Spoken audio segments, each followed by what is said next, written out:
ഇന്ന് ഞാനൊരു നെപ്പോ സ്റ്റാറിനെ കുറിച്ചാണ് പറയാൻ പോകുന്നത്. ഞാനൊരു നെപ്പോ കിഡ് തന്നെയാണ്. പടത്തിന്റെ കഥ എന്നിട്ടാന്ന് വെച്ചാൽ ഒരു പഞ്ചായത്തിൽ കുറച്ച് അനാഥ പിള്ളേരുണ്ടായിരുന്നു.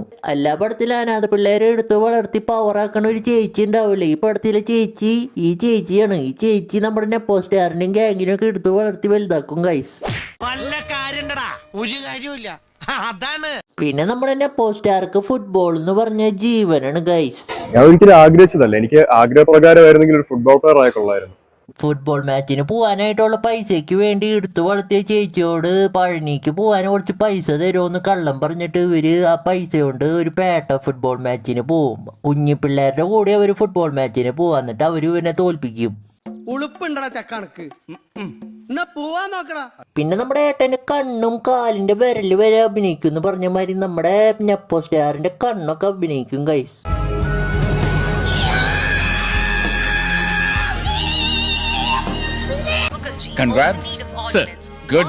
പിന്നെ ഒരു ദിവസം നമ്മുടെ നെപ്പോ സ്റ്റാറിനോട് ആ ചേച്ചി ഒരു മീൻ ഒരു വീട്ടിൽ കൊണ്ടു കൊടുക്കാൻ പറയും. അപ്പൊ നമ്മുടെ നെപ്പോ സ്റ്റാർ ഞാൻ കൊണ്ടു കൊടുക്കാന്ന് പറയുക. എന്നിട്ട് കൊണ്ടു കൊടുക്കുമ്പോ അവിടെ വെച്ചൊരു പെണ്ണിനെ കാണുമ്പോ എന്നെ നമ്മുടെ നെപ്പോ സ്റ്റാറിനെ ലവ് അടിക്കും.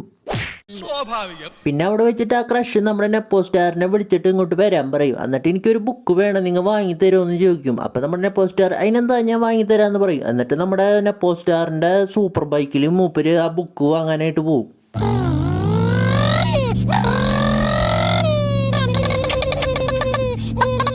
പിന്നെ നമ്മുടെ നെപ്പോ സ്റ്റാർ ആ ബുക്ക് വാങ്ങിയിട്ട് ക്രഷിന് കൊടുക്കും. അത് കഴിഞ്ഞിട്ട് നമ്മുടെ നെപ്പോ സ്റ്റാർ കൂട്ടുകാരുടെ അടുത്തേക്ക് പോയിട്ട് ഇവന്റെ തള്ള അങ്ങ് തുടങ്ങും. അങ്ങനെ തള്ളി തള്ളി തള്ളി ആ പഞ്ചായത്ത് കുലുക്കും അവൻ.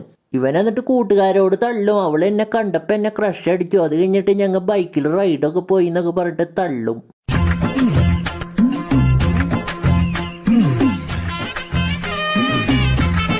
പിന്നെന്താണ് അതൊക്കെ മേലെ പറയുന്ന നിനക്കില്ലേലും കേൾക്കുന്ന എനിക്കില്ലടാ ഒരു ചളുപ്പ്.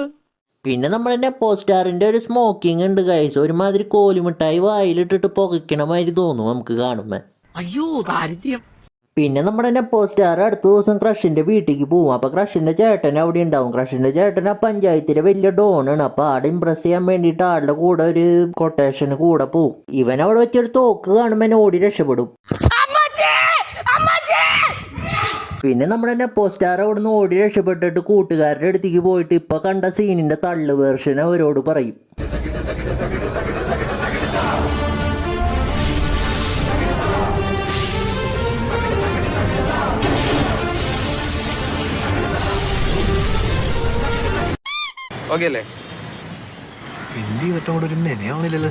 പിന്നെ നമ്മുടെ നെപ്പോ സ്റ്റാർ കാലത്ത് കൂട്ടുകാരുടെ കൂടെ ചായ കുടിച്ചോണ്ടിരിക്കുമ്പോ ഇനിയൊരു റൊമാൻറ്റിക് സോങ് ഇടാന്ന് പറഞ്ഞിട്ടില്ല, അവൻ സ്വപ്നം കാണുന്ന ഒരു റൊമാൻറ്റിക് സോങ് വെറുതെ ഇടും.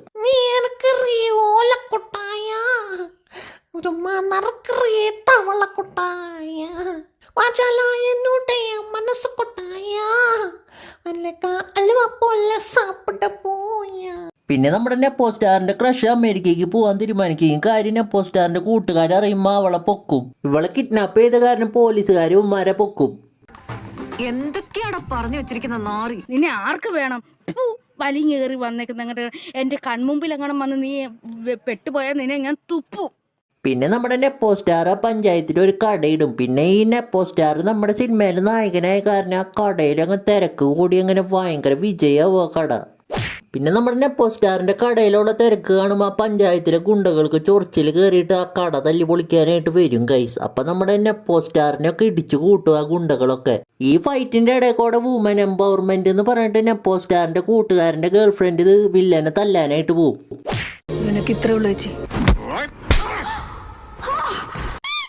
ഇത് കാണുമ്പോൾ നമ്മുടെ നെപ്പോ സ്റ്റാറിന് ദേഷ്യം കയറിയിട്ട് ആ വില്ലനെ ഇടിച്ചു കൂട്ടും. നമ്മുടെ നെപ്പോ സ്റ്റാർ ആ വില്ലനെ തല്ലിയ കാരണം ആ വില്ലന് ദേഷ്യം കയറിയിട്ട് സ്വയം വെട്ടിച്ചാവും. അത് നമ്മുടെ മെയിൻ വില്ലൻ കാണും. എന്നിട്ട് ആ മെയിൻ വില്ലൻ ആൾക്കാരെ വിട്ടിട്ട് നമ്മുടെ നെപ്പോ സ്റ്റാറിനും ഗാങ്ങിനും പൊക്കിയിട്ട് ചാക്കിലാക്കും. എന്നിട്ട് കൊല്ലില്ല ഗൈസ്.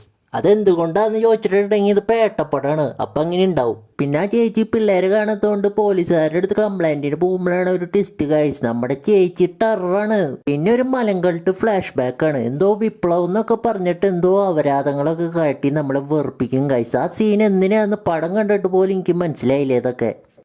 എന്തിനോ വേണ്ടി തിളക്കുന്ന സാമ്പാർ. പിന്നെ നമ്മുടെ നെപ്പോ സ്റ്റാറും ഗ്യാങ്ങും ആ ചാക്കിന്ന് രക്ഷപ്പെട്ടിട്ട് ചേച്ചിയുടെ അടുത്തേക്ക് വരും. എന്നിട്ട് അവസാനത്തെ ഫൈറ്റ് നടക്കുന്ന സ്ഥലത്തേക്ക് പോയിട്ട് ആ വില്ലനെ ഇടിക്കാനായിട്ട് പോവും.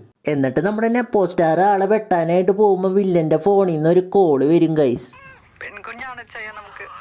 എന്തിനാടാ കൊന്നിട്ട് ഇയാളുടെ മകളും നമ്മളെ പോലെ തന്തയില്ലാതെ വളരാനോ? നീ സുരേഷ് ഗോപി എന്നെ മതി മതി മതി മതി അവരതിച്ചത് മതി. നമ്മൾ അനാഥരാണ്, പക്ഷെ ഗുണ്ടകളല്ല. അങ്ങനെ പടം കഴിഞ്ഞു. എൻ്റെ 3 കിളി പറന്നു പോയിട്ടുണ്ട് ഗൈസ്. അതിനൊന്ന് ഞാൻ തപ്പി പിടിച്ചിട്ട് വരാം. ബൈ.